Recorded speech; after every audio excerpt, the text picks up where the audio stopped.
Drivers behind the lines in 3, 2, 1, go.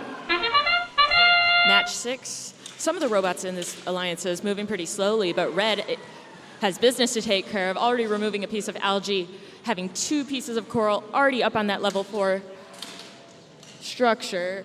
In the lead, Alliance 7 with a score of 23. Alliance 6 starting out with 9 points, having all moved off of that mobility line, but the Robototes are coming back in here, and they're able to get another 5 points for the Blue Alliance. Meanwhile, over on Red, we see 8051 Tink Rex doing the same thing, slotting a game element onto those branches. They're trying to fill up those highest levels of coral, because that's the most advantageous thing to do at this point. You get 5 points each when you get each of those branches, and they just continue to one after another on both sides of the field. Score on these branches, 37-86. The Chargers had a coral in their hand. It rolled off on a piece of algae, and here comes the Olympia Robotics Federation trying to put a piece of algae into their processor. If successful, that will give them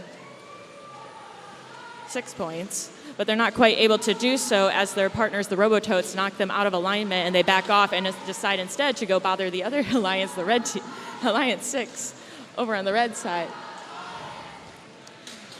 36-81 lined up. They're able to score a piece of coral along with their partners, Tink Rex, now handling level 2. They still have to remove quite a bit of that algae if they want to continue to rotate around these structures and find a scoreable location.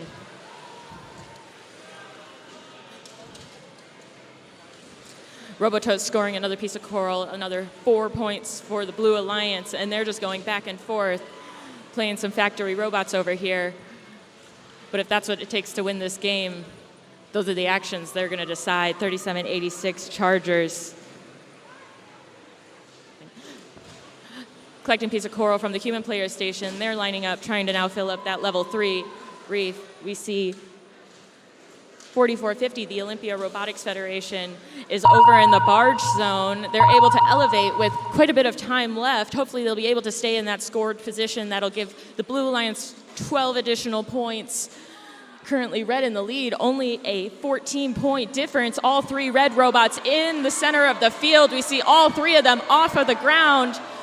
We'll see if they all score for points. That would be a total of 36 points to the Red Alliance, potentially keeping in the Red Alliance. That is Alliance 7 carrying through with the wind. We see that those 3 robots off the ground definitely made the difference in the end game. We'll see Alliance 7 move on through the lower bracket.